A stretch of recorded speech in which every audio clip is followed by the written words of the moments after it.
right. Good morning, everyone. Just a few housekeeping announcements before we get started with the lecture today. Just a reminder for those of you that aren't aware, we do have a midterm coming up this Sunday. I did post on CU Learn the midterm location, so if you haven't checked your CMail or Carleton account, that's where you should find the information that's been posted to the forum on CU Learn that will tell you where you need to be on the day of the exam. For those of you that keep asking me what time is the exam, anytime you have a question, typically you should go to the course outline because most questions can be answered in the course outline. So you should refer to the course outline if you're unaware of what time the exam is. We're all going to be writing in Israeli theater. It's going to depend on whether you're an in-class section, whether you're a psych student or a neur student, and whether you're an online student. And for those of you in psych section T, which is the online version, you guys, it's going to be based on your last name. Ultimately, at the end of the day, it's not going to matter because it's all going to be the same exam. However, we count out the number of exams per room to account for those students. So that's the only reason why we make sure that students are in one room versus the other. Are there any questions about showing up to the exam on the Sunday? I will be there, the TAs will be there, the crazy proctors will be there.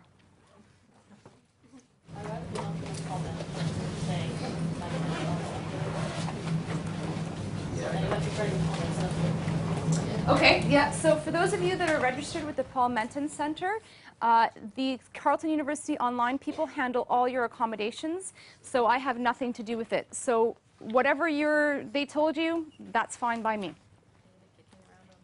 I will not be around on Monday, but my cell phone will be on.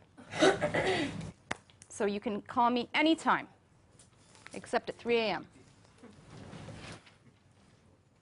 Okay, so just a little bit about the format of the exam.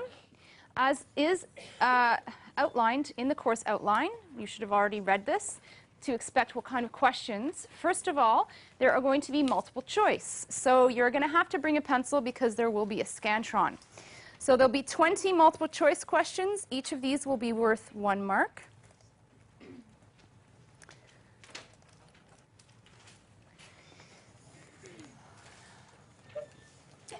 In addition, there are 10 definitions. For those of you that haven't had me as a professor before, you should know that each of the definitions is worth 2 marks. What that means is that you need to give me 2 marks worth of answers. You cannot say the same thing twice. Every definition may have more than 2 possible answers for it. A few of them only have 2 possible answers. As long as you give me 2 valid points, that's totally fine. If in the exam situation you're not sure if you've given me enough, by all means hold up your hands and I will come see you and check out what you've said and let you know. Because I know this is a bit of a learning curve with you guys and trying to know what to expect, what your prof expects from you. You will also have 6 short answer questions worth varying marks, anything from 2 to 6 marks total. And all of those together will be worth 22 marks. Finally, you'll have 3 figures to label, and that will be worth 8 marks total. And the total for this exam is 70 marks, and it's worth 25% of your exam. For those of you that have never had an exam that has not had short answer or definition type questions on it, just a word of advice. You cannot rely on studying your notes just by reading them over. It's not going to be enough for this kind of an exam. You can just read your notes and do okay on a multiple choice exam, but for an exam where you are required to write out your knowledge, you need to be writing out your study notes. You need to be practicing how to ask the questions and how to answer the questions. So my biggest piece of advice to you guys for studying, do more than just read over your notes. It's not going to be enough, okay? It's a hard exam. It's a hard exam. Okay? The average of the exam is about 60%. Do not underestimate the amount of knowledge that's required for you to pass this class. This is the hardest exam of the year. It's also, remember, the final exam is cumulative. So if you don't do well in this exam, you need to make sure that you understand the material properly enough to pass the final exam. I don't mean to scare you, but I do mean to scare you because you need to study. Rachel? Is there a word bank with it? Is there a word bank for figure labeling? Yes, there is. Is there a word bank for definitions? No.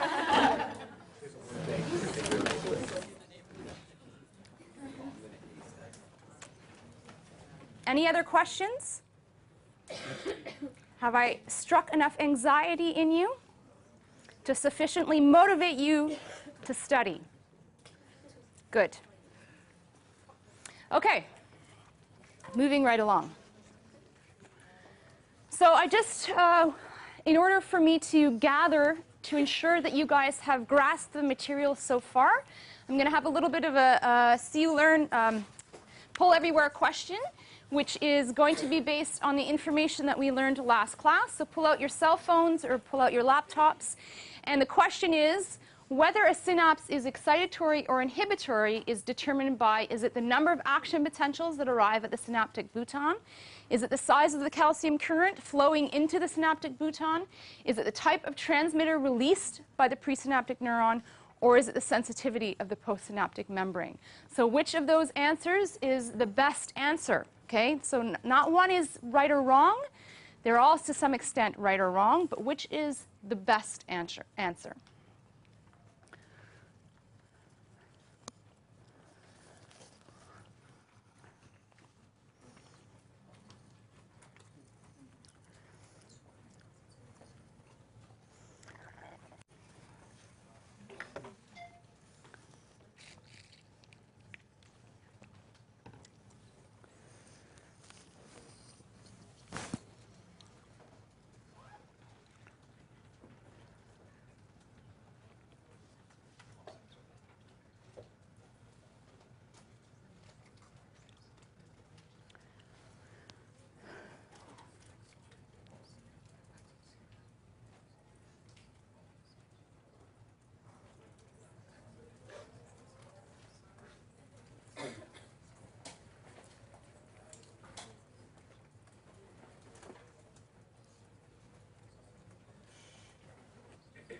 Anybody still sending their message? So I'm going to blank the screen. Okay.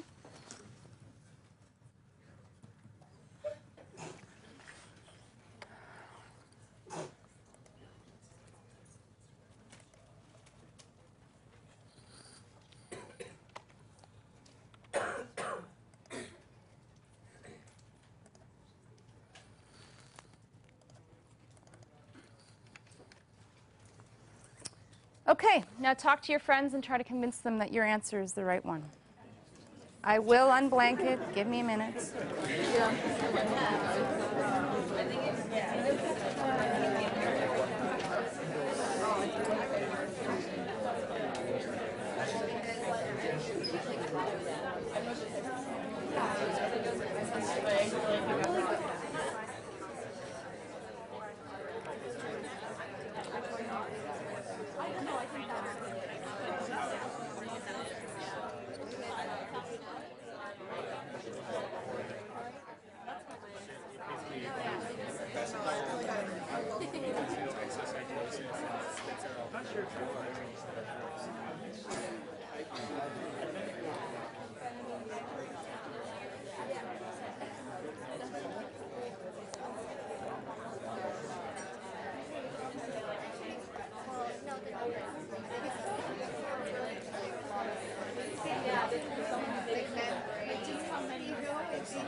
Yes.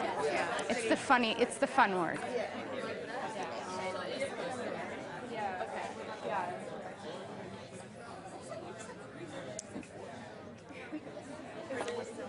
Michael Kors. It's the rose gold, baby.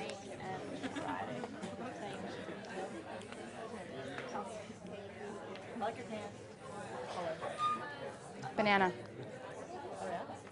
Oh, I was like, what? Yeah, I was like... Banana Republic.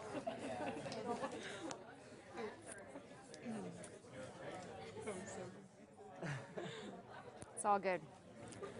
My fashion is my soul. Right? Do you agree? Your fashion is your soul? Yeah?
Okay, repull.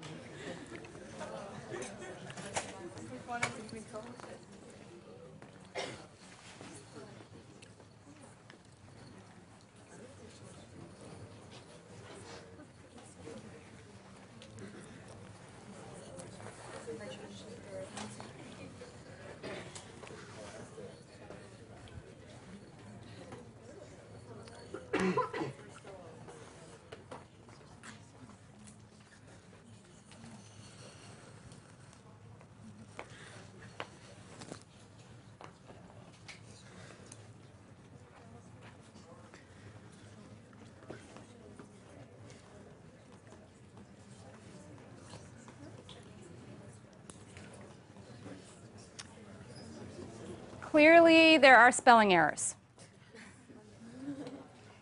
That's what happens when you create polls with your 21-month-old daughter on your lap.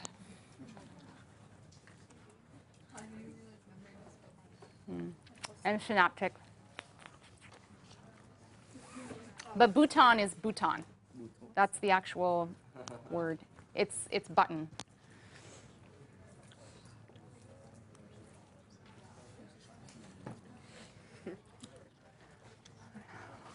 So if we put button, it's okay? Yes. Just checking. Yes. Spelling isn't going to count on the exam. Don't worry. As long as you know what we're talking Yes. about, right? Yeah. It has to be remotely. Don't give me hypothalamus.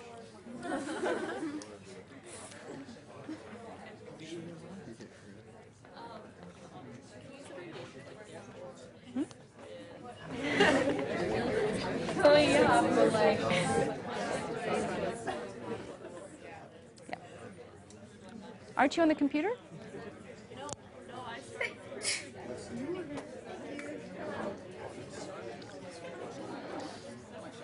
All right, a few more people need to reply. We had 53 the first time.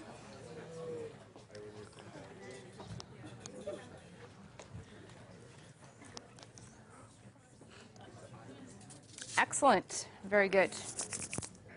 Moved in the direction that it needed to. So,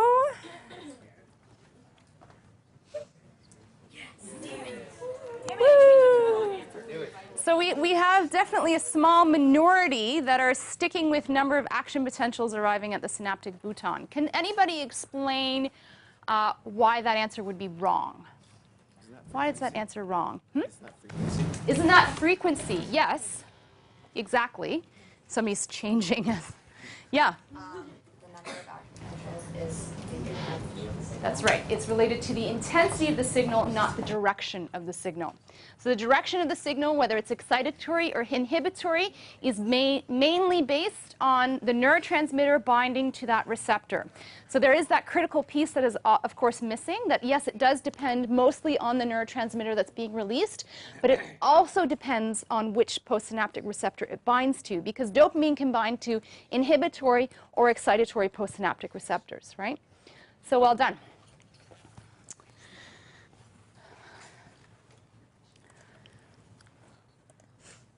So we're going to talk a little bit more about the different kinds of transmitters.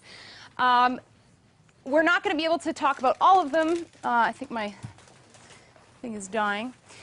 Because about 50 different kinds have been identified. We could structure a whole course, never mind a whole PhD thesis or two, a whole career on describing all the different kinds of neurotransmitters. We just don't have time. Importantly, as I've been trying to emphasize, some are inhibitory at some locations, others, and then they're excitatory at other locations. And importantly, more than one neurotransmitter may be active at a single synapse. So we kind of have talked about this idea previously. I've had a number of you ask this kind of question.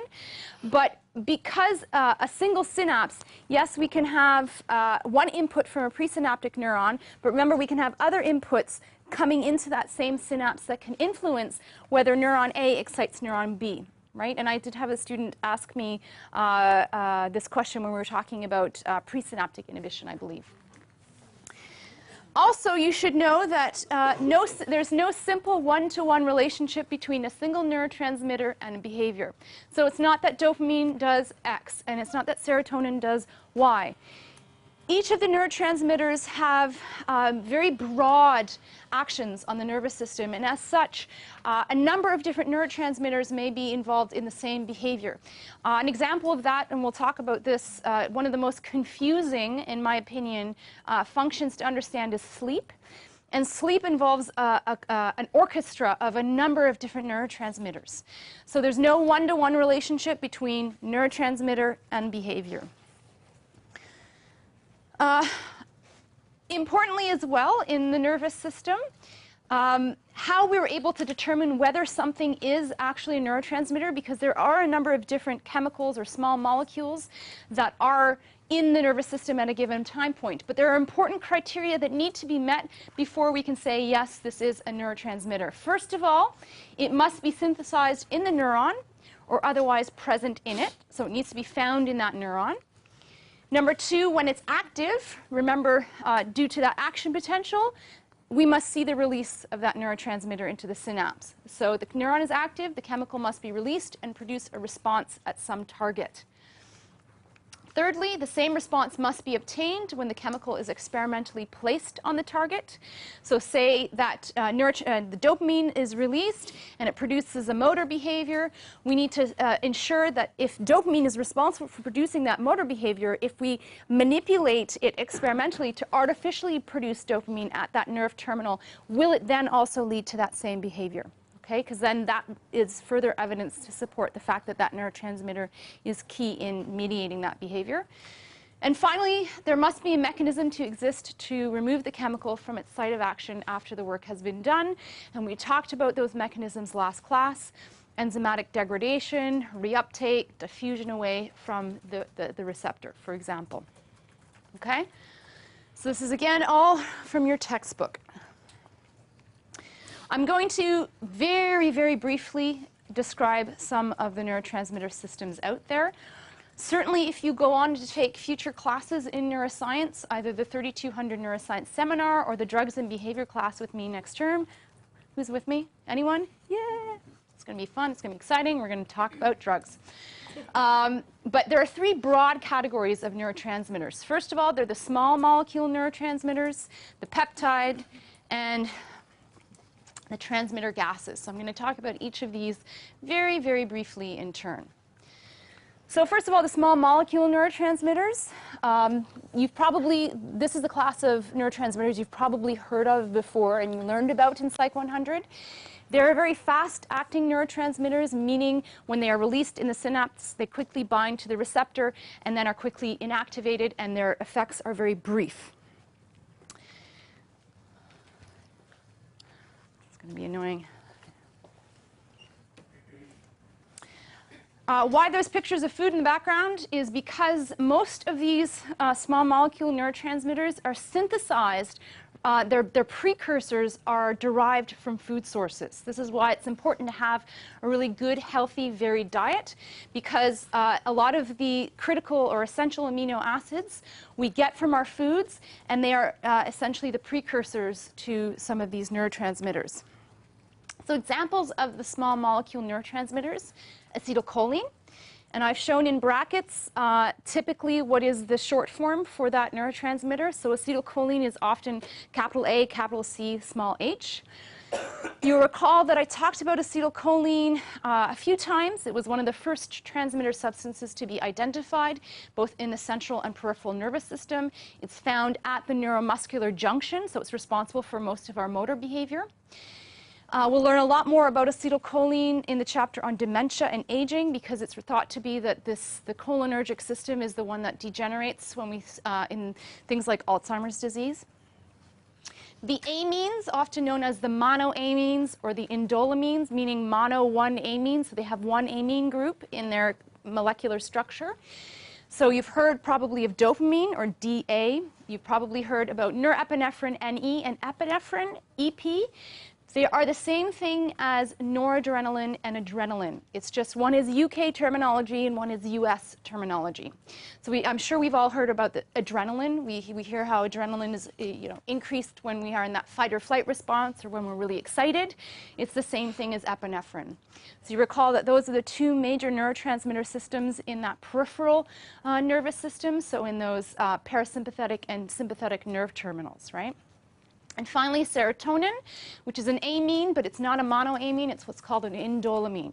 And serotonin, the real name for serotonin is 5-hydroxytryptophan. So that's why it's shortened to 5-HT. So anytime you see 5-HT, that's referring to serotonin. The third class of small molecule neurotransmitters are the amino acids. So that includes glutamate and GABA, which is also, GABA stands for gamma aminobutyric acid, and glycine. So we'll talk about each of these a little bit in turn, starting with acetylcholine. So acetylcholine synthesis is quite fascinating. It's formed from two basic compounds, choline and acetate. Anybody know where choline comes from? Where's a good source of choline? Anybody heard of cholesterol? Yeah? So they're kind of linked, right? You have the same base, choline, cholesterol. So a good source of choline is eggs, right? So eggs tend to get vilified in the media. They're bad for you because they have lots of cholesterol. But in fact, eggs are a really important part of our diet, and they do provide good forms of cholesterol, and in addition to choline. So it's formed from choline and acetate. And there are two enzymes that are critical in the reaction to form acetylcholine: acetylcoenzyme A, or acetyl-CoA, and CHAT, which is choline acetyltransferase. I'm going to try to use a funky new pointer. We'll see if this works. So essentially, the formation of acetylcholine starts out with, here we've got the acetate, and that acetyl-coenzyme A, which is the main enzyme that's involved in the production of acetylcholine. So acetate comes in. Acetyl-coenzyme A carries acetate to the transmitter synthesis site. And then what we have is choline acetyltransferase here that is critical in transferring acetate to choline. And then we've got acetylcholine. Okay, so acetyl-coenzyme A brings acetate to the transmitter synthesis site, and then we have choline acetyltransferase that transfers acetate to choline to make acetylcholine. So that's the formation of acetylcholine. The breakdown of acetylcholine is a different mechanism and a different enzyme. So here you can see that we have acetylcholine here, and a different enzyme called acetylcholinesterase, which is spelled with an S, not a C. You can see, like, again, Robin was on my lap. I couldn't spell on my keyboard. So acetylcholinesterase here comes in and breaks down acetylcholine into two products, again, choline and acetate.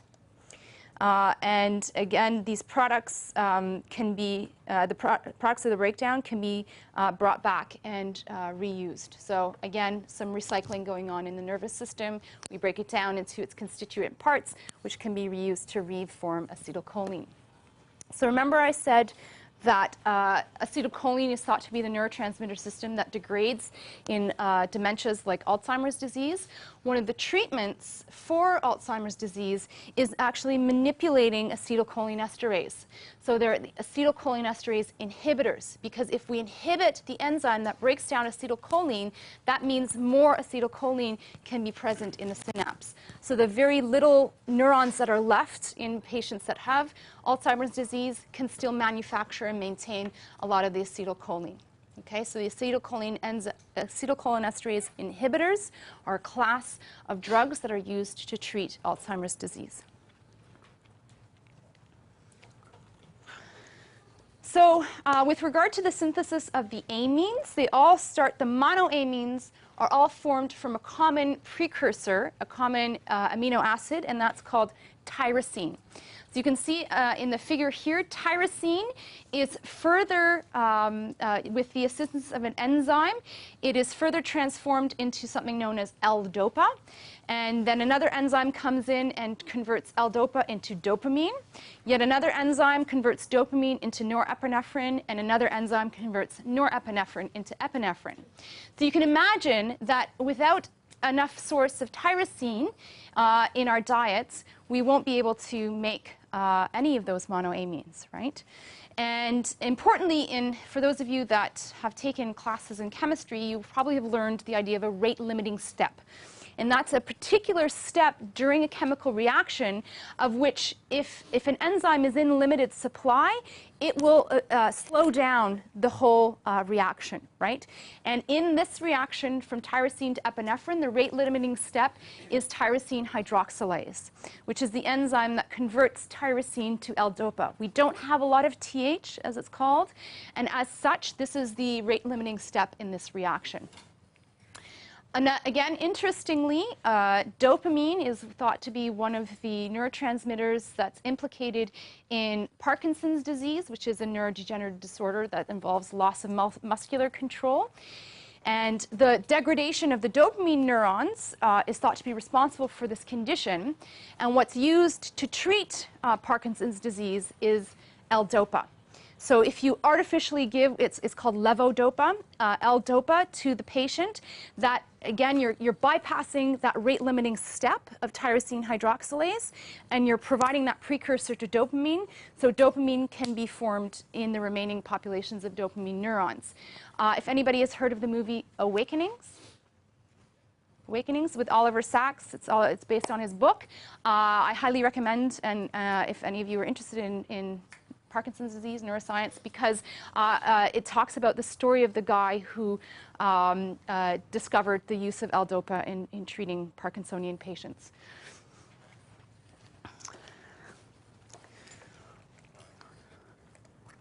Oh.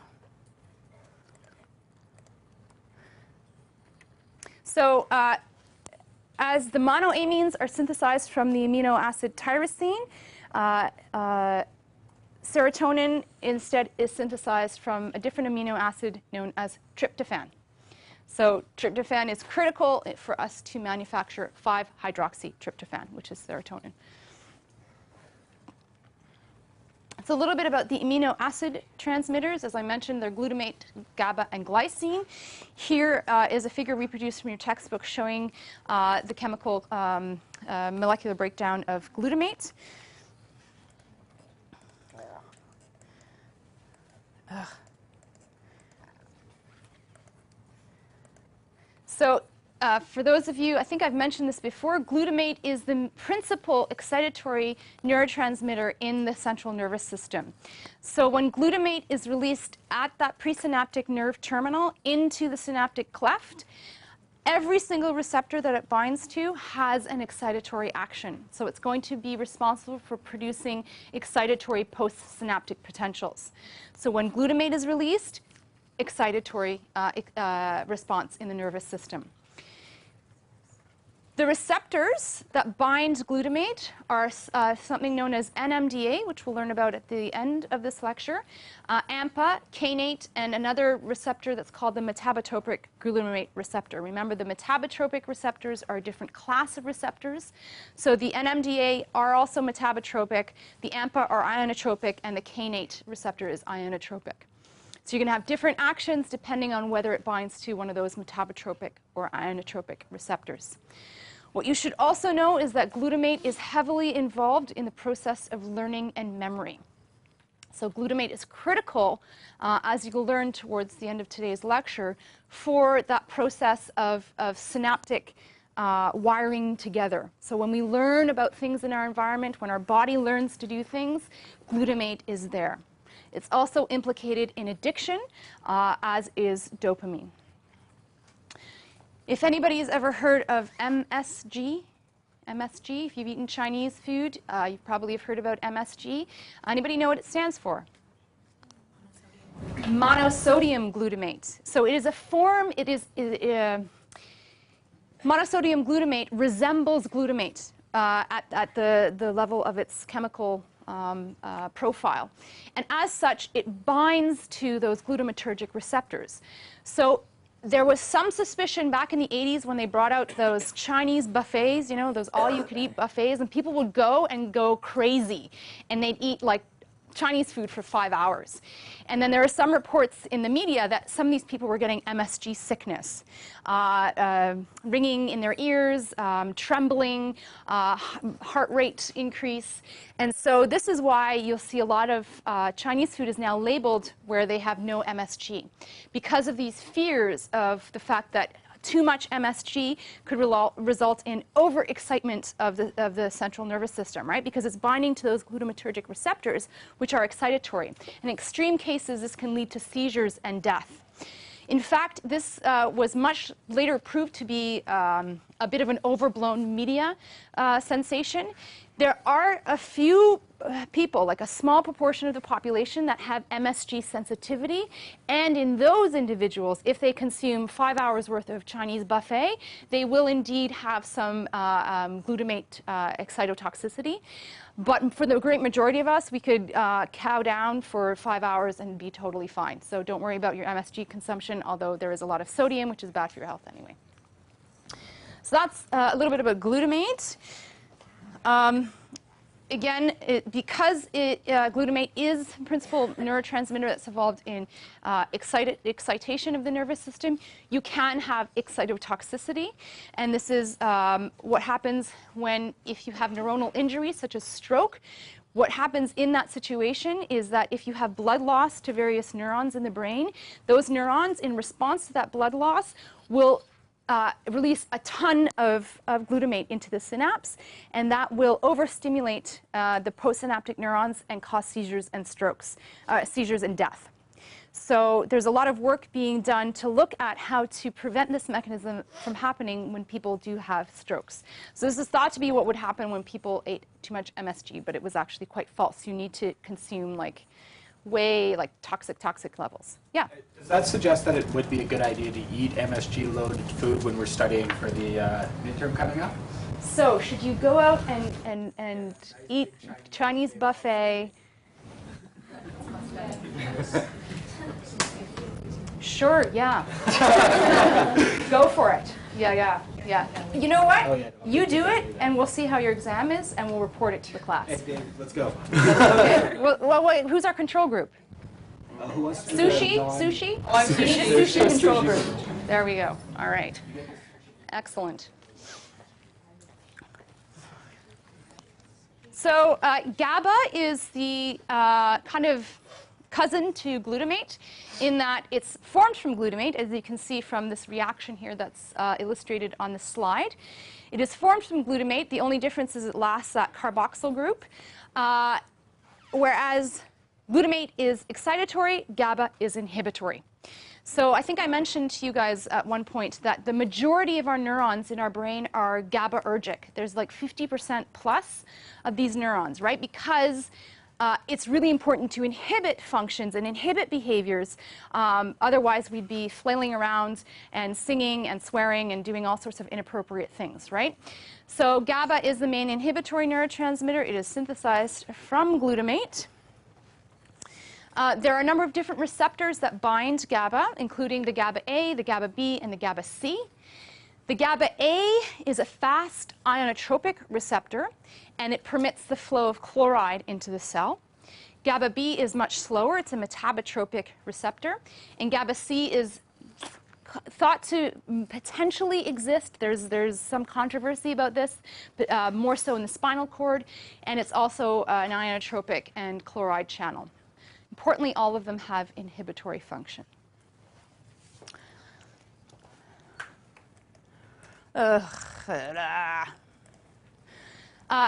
GABA agonists. So an agonist is any compound, any drug that you take that increases, mimics that neurotransmitter system and increases the likelihood of cell firing.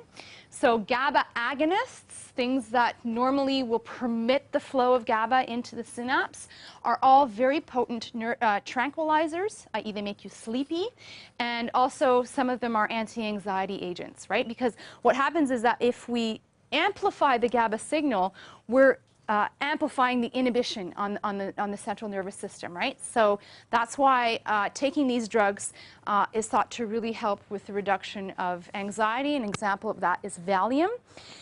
Alcohol also, we don't know how it works in the brain, but we do know that to some extent it also works on the GABAergic system, because a lot of people will report, first of all, that they take, when they drink alcohol, it reduces and it helps with their anxiety, which suggests that it's having some effect on the GABAergic system. It's also a depressant in the central nervous system, so it means it's lowering the activity of those neurons.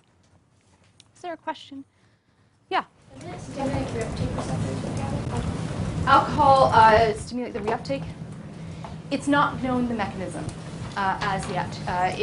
The GABA receptor is quite complex, as you'll see in the next slide, and we don't know where it's binding to or if it does bind to any of those proteins that increase or decrease the likelihood of GABA binding to that receptor. So I think this is what the next slide is. I don't think I was able to put this in your notes, but I just wanted to show you.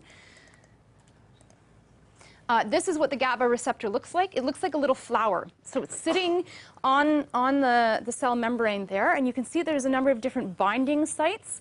So it's got 5 different binding sites, the alpha and the betas and the gamma. And you can see all of what's pointing to that receptor. Those are the different things that can bind to GABA. So benzodiazepines, which is another class of anti-anxiety drugs, they're not as commonly used today. This was very popular in the 1960s.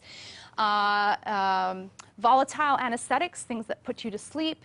You can see alcohol is in there, some of the steroids, and propofol, which is yet another kind of anesthetic as well.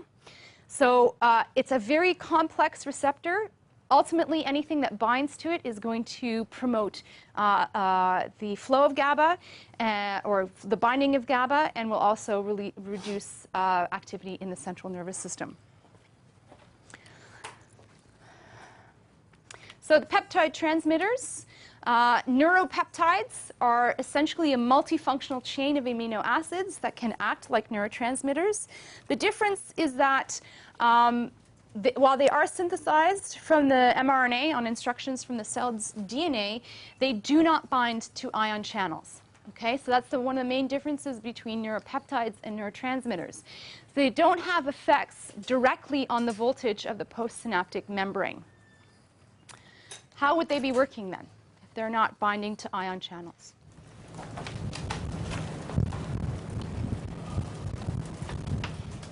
Are they metabotropic? Yes. Yeah, so they bind to more of those slow, indirect receptor subtypes.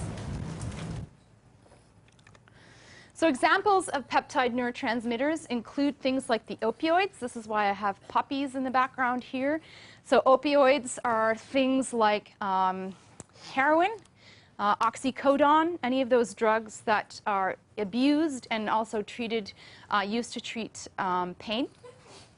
Insulin is a peptide transmitter used importantly in the breakdown of sugars in our body, and people who have type 1 diabetes can't manufacture insulin, so we need to inject themselves with insulin.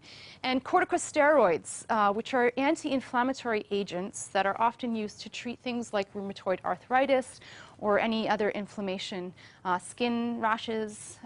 They're quite common. You can get them over the counter. So they are also peptide transmitters.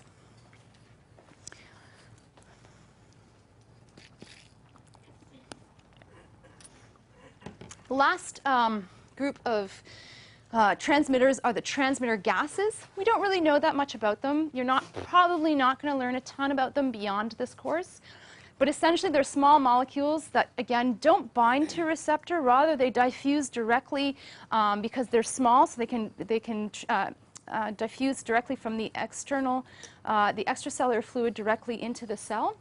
And what's interesting, however, is they can stimulate second messenger production.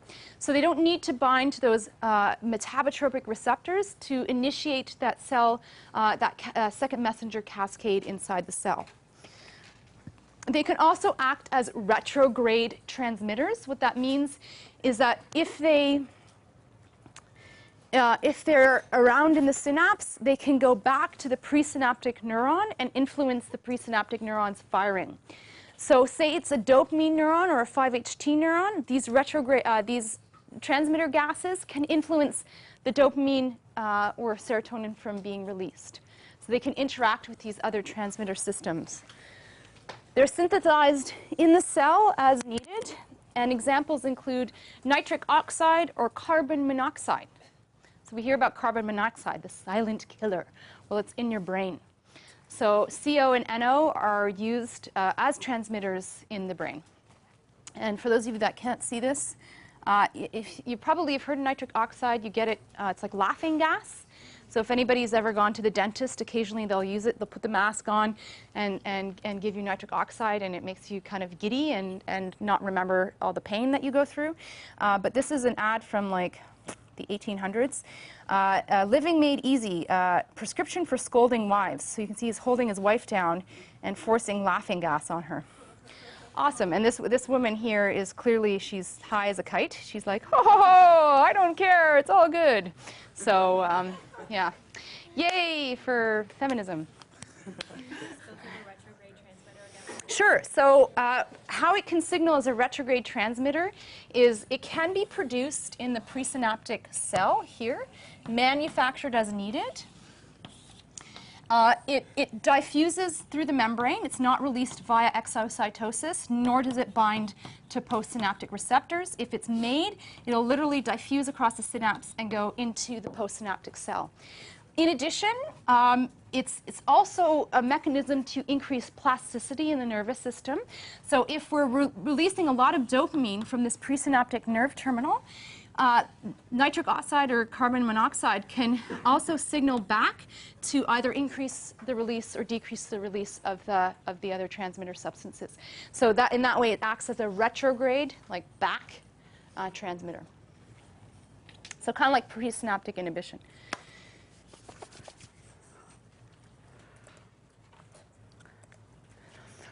So I want to talk more specifically about the different systems in the brain, the specifically 4 activating systems in the central nervous system. What I mean by this is that essentially an activating system is a pathway in the brain.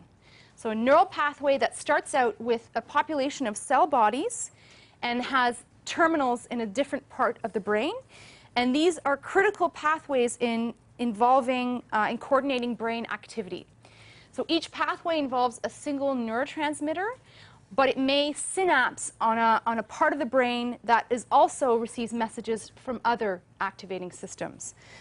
So students tend to get confused at the concept of a pathway. It's very simple. A pathway is a population of cell bodies.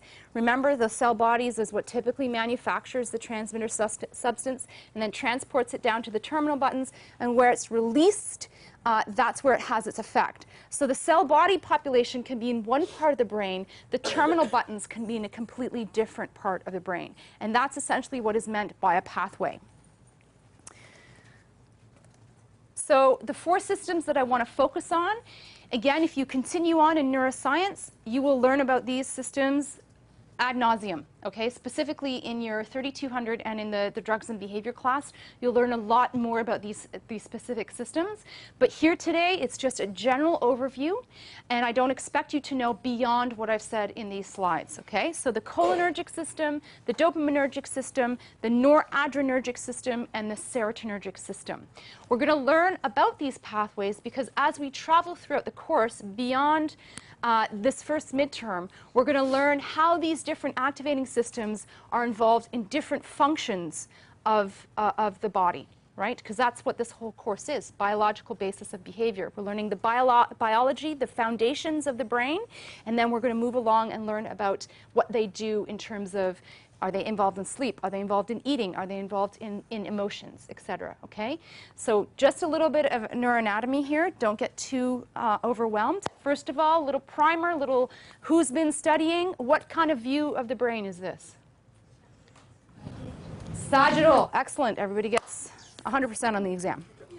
Yay! Imagine that was the only question. That would be so cool. Marking would be a breeze. Okay, so this is... I was joking. It's not. Don't worry.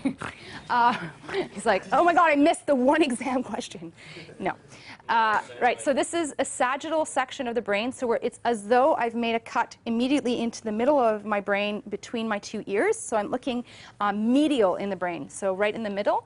So here's the corpus callosum. This is kind of our marker of showing that we're directly in the middle of the brain. Here's the cerebellum, the brain stem here, including the midbrain, and then the majority of the brain is that forebrain region. Okay?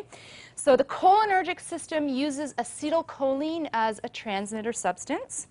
It's involved in sleep, wake, and arousal. So when we look at an EEG, and we'll learn all about EEGs in the section on sleep, but it's essentially a measure of the electrical activity in the brain, that we know that acetylcholine is critical in maintaining the electrical activity during waking. It's also thought to play a role in memory, as I mentioned, which is what is degrading when we see evidence of dementia. And yeah, so it's thought to be related to Alzheimer's disease. The pathways of acetylcholine. So here you can see basically the red circles. I'm going to change my tool. Now I can't, of course. That would be too easy. No, go away. Bummer. So the red circles are where the cell bodies are located. So that's what's manufacturing the acetylcholine. And you can see there's a number of different midbrain nuclei here. And the arrows that project out is basically showing where the pathway goes. And the end of the arrow is where it ends, right? So we have a number of different midbrain nuclei. These are called the brainstem cholinergics that project broadly throughout the brainstem. And these are the ones that are primarily responsible in maintaining that sleep-wake cycle. We'll learn about it in the section on sleep. Another population of acetylcholine cell bodies are what are called the basal forebrain nuclei. So basal, base of, forebrain of the forebrain. So you can see they're located at the base of the forebrain. And you can see these have diverse projections throughout the neocortex, right? So they're ending all over the cortex, right? So this is why acetylcholine is critical. When it's firing, you're alert, you're awake, you're paying attention. Hopefully you're having lots of cholinergic activity right now, right? Yeah. So there's a lot of data to support the fact that if we decrease cholinergic transmission, it really makes people inattentive. Okay, so two main populations of cells that project throughout the hindbrain and the midbrain, and also another population of cells that project all throughout the neocortex. The dopaminergic system. Okay, it uses obviously dopamine as a neurotransmitter, if I need to tell you that. Bing! Here on the slide, they list 2 pathways, unique pathways. In fact, there are 3. I make that distinction only because this is something that you're going to learn much later on, so you might as well learn it now, that there's not just 2 pathways, but 3. The first is what's called the nigrostriatal pathway, and it's the orange projections. The cell bodies are in the substantia nigra. You guys should be taking notes, unless you watch VOD and take the notes later. But you definitely should be taking notes. What's on the slide is not enough for you to know. You need to have what's coming out of my mouth in addition to what's on the slide. So that's impossible for me to take down because I basically can't listen. so hopefully there's somebody that's taking notes for you. Otherwise, I might as well just take myself out now. Well, hopefully you should have had accommodations from the Paul Menton Center to have a note taker. And there is a note taker from this class, so if those of you are struggling with taking notes, there is a note taker that's volunteered their time. They're probably sitting here right now, and they will be able to provide notes for you if you're registered with the Paul Menton Center. So the cell bodies are located in the substantia nigra, and they project to areas known as the striatum. Okay, so remember we learned about the basal ganglia, which are a group of subcortical structures involved in motor control. This is really part of that basal ganglia. It's the striatum, which includes something known as the caudate nucleus. So the nigrostriatal pathway is active in maintaining normal motor behavior. So in this pathway, when dopamine is released at these terminals, it's important in maintaining normal motor control. Parkinson's disease, we know, is due to the death of these substantia nigra neurons. So specifically those dopamine neurons that are found in the substantia nigra. It's called the substantia nigra because when you stain it, it turns black. And nigra is Latin for black. So loss of dopamine is related to muscle rigidity and dyskinesia in Parkinson's disease. Another group of group of cell bodies is something known as the ventral tegmental area, or the VTA. Here it's just called the ventral tegmentum. It's the same thing. Also located in the midbrain. This splits off into 2 separate pathways, although they've combined them on this slide. One path is known as the mesolimbic pathway. And you can see that these, the important terminals of the mesolimbic pathway are in an area known as the nucleus accumbens. When dopamine is released at this pathway, it corresponds to the subjective sensation of pleasure. So this is our feel-good pathway. It's the pathway that is disrupted in drug addiction. Another population of axons go to the cortical regions, the prefrontal cortex, other parts of the cortex, or the frontal lobe, and that's the mesocortical pathway. So you can see they've combined them here. Also, we have some recursive loops coming out of the VTA that go into the back parts of the brain and also the cerebellum. Okay? So parts of these are thought to be implicated in addiction. The mesocortical pathway is thought to be what is disturbed in schizophrenia. Again, you'll learn that at the end of this class, actually, or the end of this term. Any questions? Are we all getting the concept of pathways? If I ask you, where are the cell bodies located in the substantia, the nigrostriatal pathway, what would you tell me? Where are the cell bodies in the nigrostriatal substantia nigra? Where are the terminals?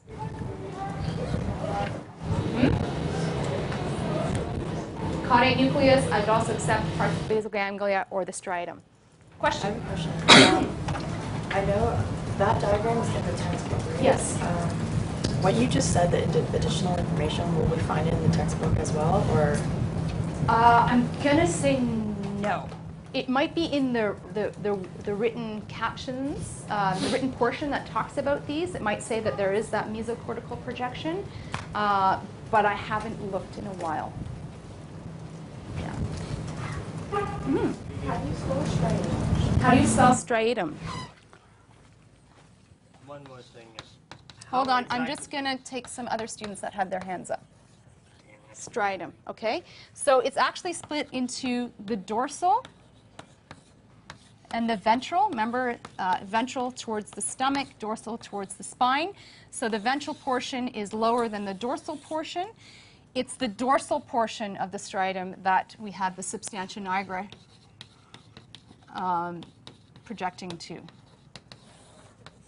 The VTA projects here. So the ventral striatum also includes the nucleus accumbens. So it's a group of structures. Somebody else had their hand up. Rachel. So, is there any overlap between decay and the dopamine? Like, say, in both pathways, you have the decay and dopamine in the necrostriatal pathway, you likely have the same problem in vesicle. No, that's the point. So what she's asking, I'm just going to repeat your question for those students online, is that would you have an overlap in symptoms, I'm assuming, or function, if you lost neurons in the nigrostriatal pathway? Would it mimic what's seen in the mesolimbic pathway? And the answer is no. That's the beauty of these transmitter systems, is that depending on what population of cells they're going to, they're going to have very unique effects. So that nigrostriatal pathway is involved in motor control. The mesolimbic and mesocortical pathways is more involved in the emotional motivation of emotional significance of cues in our environment and the process of reward. That said, if you stimulate dopamine generally, you're going to stimulate both of those populations of cells. That's why in drug addiction, because most drugs of abuse stimulate dopamine generally, you get motor problems. If you see, particularly people who are addicted to crack, they do the crack dance, right? Yeah. So, but it, like, I gotta get through this. Okay. Yeah. Can you ask me after class? Or is it? Yeah. Thank you. I'm just going to try to get through this, and then we'll clarify questions. I just don't want you guys to lose out for the midterm, because I'm not going to be here on Friday, FYI, right? It's your TAs. Pas moi. Although I will have office hours. Anybody thinking of seeing me?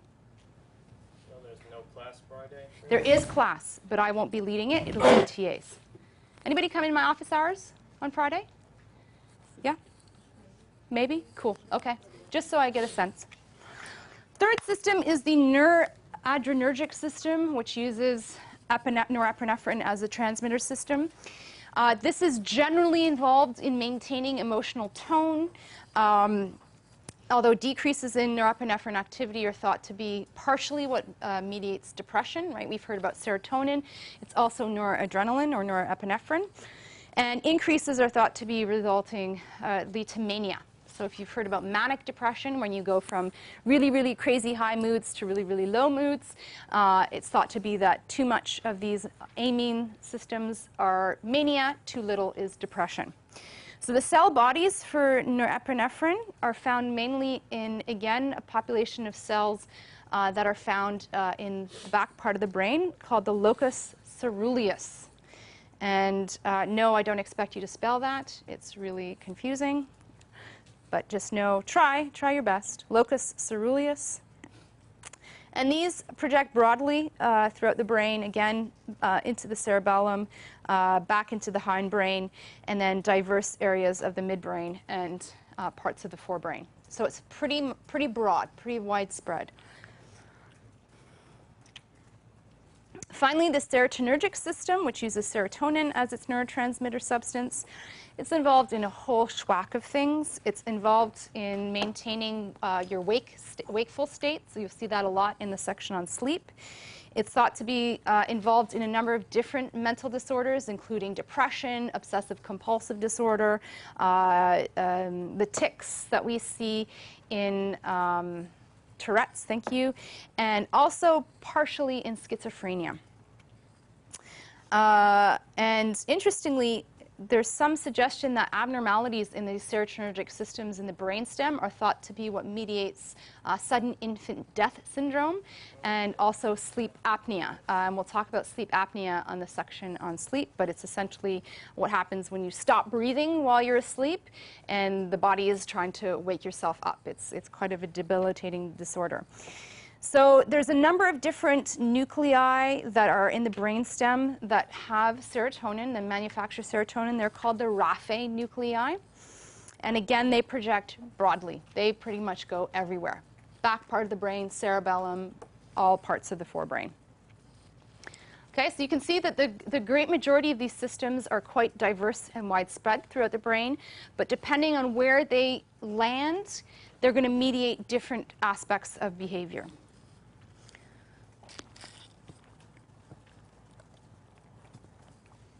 So last thing I want to talk about very briefly, there's a lot more discussion of this in your textbook. Once again, I only expect you to know the amount of detail that's covered in my lecture notes, but certainly use the textbook to further your learning. Haha, learning. So learning is a relatively permanent change in behavior that results from experience. This is just one definition of learning. You're going to hear lots of others.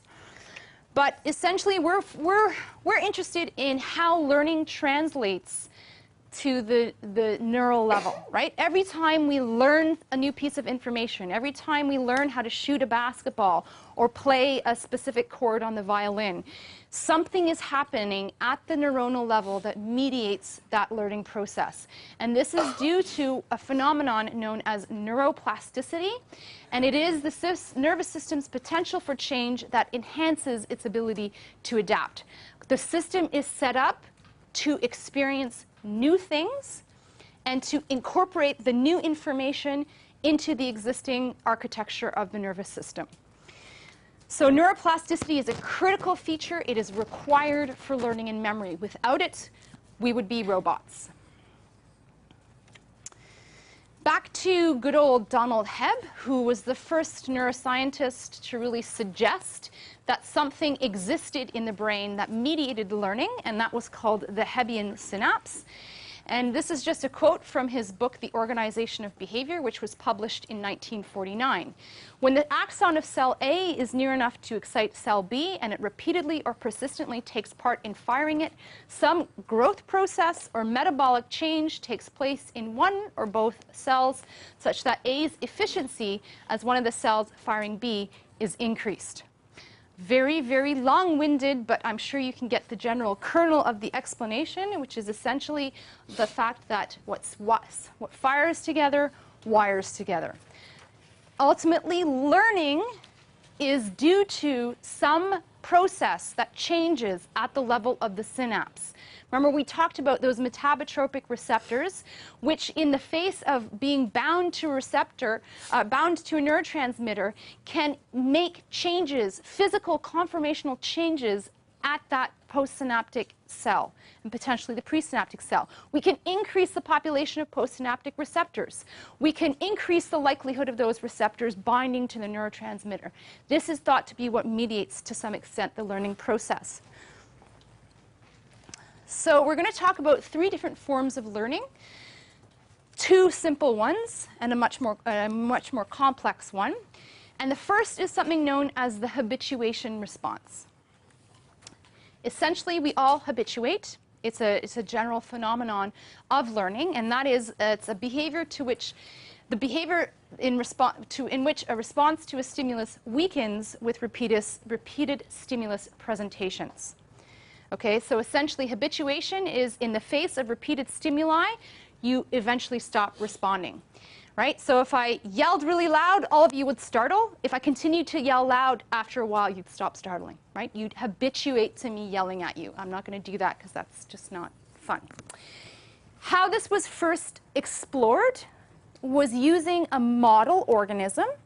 Remember I talked about Eric Kandel, very first lecture of class, who was the Nobel Prize winner who won the Nobel Prize because of his work using what are called the aplysia, or sea hare or marine snail.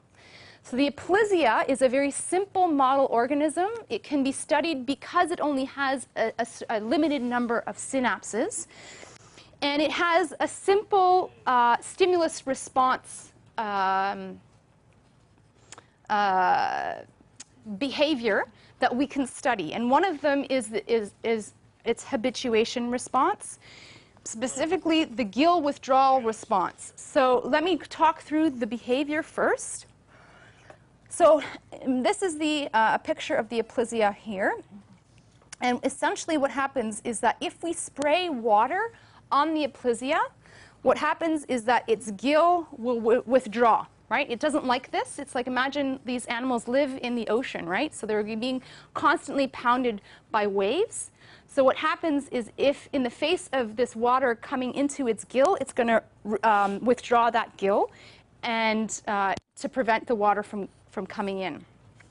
But after we repeatedly stimulate, so repeated presentations of the water, eventually the gill withdrawal reflex will stop, okay? So it will lessen. So the gill no longer withdraws from the water jet, and that is a demonstration of habituation. It's habituated to that repeated stimulus. Remember, the nervous system is tuned to novelty. If we always paid attention to every single stimulus in the environment, we would be overwhelmed. We need to habituate in order to then respond to new stimuli, right? So what Eric Kandel did is what he wanted to know was what was happening at the level of the synapse to mediate this habituation response. Everybody understand that? So we have the behavior, which was the habituation to the gill withdrawal, to the water jet. Now what's happening at the synapse, okay? So it's a simple sensory motor connection. Here we have the skin of the siphon that senses the water coming in, and it's a sensory neuron that stimulates the motor neuron to produce that gill withdrawal reflex. Okay, so the sensory neuron is stimulated by the water, it then synapses onto the motor neuron, which then withdraws the gill. Okay? If we look even closer at a finer resolution, what we can see is what happens with habituation is that the influx of calcium ions in response to the action potential decreases. So with repeated stimulation, remember calcium is the key. When calcium comes into the presynaptic nerve terminal, it is that signal for those synaptic vesicles to migrate to the presynaptic membrane and spill out the neurotransmitter into the synapse. If we have a reduction in calcium, then we're going to have a reduction in that response to release neurotransmitter. So this results in less neurotransmitter released at the presynaptic membrane and less depolarization of the postsynaptic membrane. So there is the molecular basis for the habituation response. Okay? Everybody understand that? Yeah. Sure. Yes. So normally when we have that action potential that travels down to the nerve terminal, what that does is because of the change in voltage, it triggers the calcium to come into the cell. All this other stuff happens that's in previous lectures, but essentially the key is that calcium comes into the cell and promotes the release of neurotransmitter into the synapse.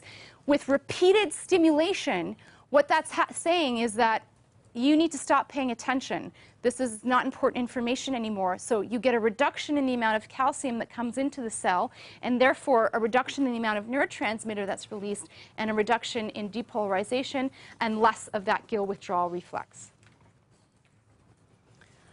Okay? So that's habituation. It gets a little bit more complicated with stimulation. I do have a pull everywhere thing, but I'm going to, oh yeah, so the key is that it's due to the decreased calcium influx. That's the basis of habituation. I'm going to skip that. So sensitization is the opposite to habituation. Sensitization is in the face of repeated stimulus, you get an increase in response. So habituation, you decrease the response. It's essentially a strengthening of the stimulus response situation. Why we would get sensitization as opposed to habituation is if that information is really critical. So in the face of really salient or novel stimuli, that's when we would get sensitization. A real-world example of sensitization gone awry is nut allergies. People who develop anaphylactic reactions to peanuts or any of the other nuts, the first time they try peanut, maybe they get a rash on their mouth. The second time, their mouth swells up. The third time, they stop breathing. That is a real-world example of sensitization. You increase the response to that stimulus with each presentation. So back to our model of the aplysia, when we can see sensitization is when we shock, we give a single electrical shock to the aplysia while it's also doing this gill withdrawal response. And what that is basically telling the information, it's like, whoa, whoa, pay attention to this. You need to make sure that you withdraw your gill because you don't want to get shocked, right? So pain is a critical stimulus, right? So let's talk you through the behavior and the molecular basis of it. So again, a single shock to the tail enhances the gill withdrawal response to that water jet. So we're doing it at the same time. So rather than developing a habituation to the water jet, because it's paired with pain, the animal will sensitize to that water jet and therefore increase the likelihood of gill withdrawal. In our neuronal wiring here, we have that same sensory neuron, we have that same motor neuron, but here we have another neuron. It's called an interneuron that mediates the synaptic connection between the sensory and motor nerves. So the interneuron receives input from the shocked sensory neuron in the tail and releases serotonin onto the axon of the siphon sensory neuron. So that interneuron, at the same time as that sensory neuron is firing, is releasing serotonin. So here you can see there's the serotonin that's acting on this nerve terminal. So what that's doing is it's a little bit complicated, so bear with me and I'll go over this a couple times, is serotonin reduces the efflux, so the outpouring of potassium from that cell through potassium channels, and it prolongs the action potential. So here, remember this signal is saying withdraw your gill. Right, so with serotonin on board, acting on this sensory neuron, what that does is it promotes or reduces the outflow of potassium, and therefore it prolongs the action potential on the sensory neuron. This results in more calcium influx, increased transmitter release, greater depolarization of the postsynaptic membrane. Okay, so it's a bit more complex because it involves the interaction of serotonin and potassium, and then that influencing calcium. So this is bottom line, sensitization is due to a reduction in the efflux of potassium, which then results ultimately in increased calcium. Yes? Does the test want us to know the mechanisms that it works in the euphoria, or does it just want us to know the overall effect that it increases? So on an exam, what I expect you to know is to be able to describe the behavior. So what is the gill withdrawal reflex, what is habituation to it, and what is sensitization to it. And I'd also expect you to be able to describe what's happening in these diagrams at the molecular level. So that's sensitization. Remember, it's an interneuron. That's the interneuron is saying, hey, I'm getting shocked. Okay, this is painful. Something needs to change. So it releases serotonin. Serotonin, by virtue of the fact that it's acting on the sensory neuron, will reduce the efflux of potassium. This means that calcium is increased, and therefore you have more neurotransmitter release and greater depolarization.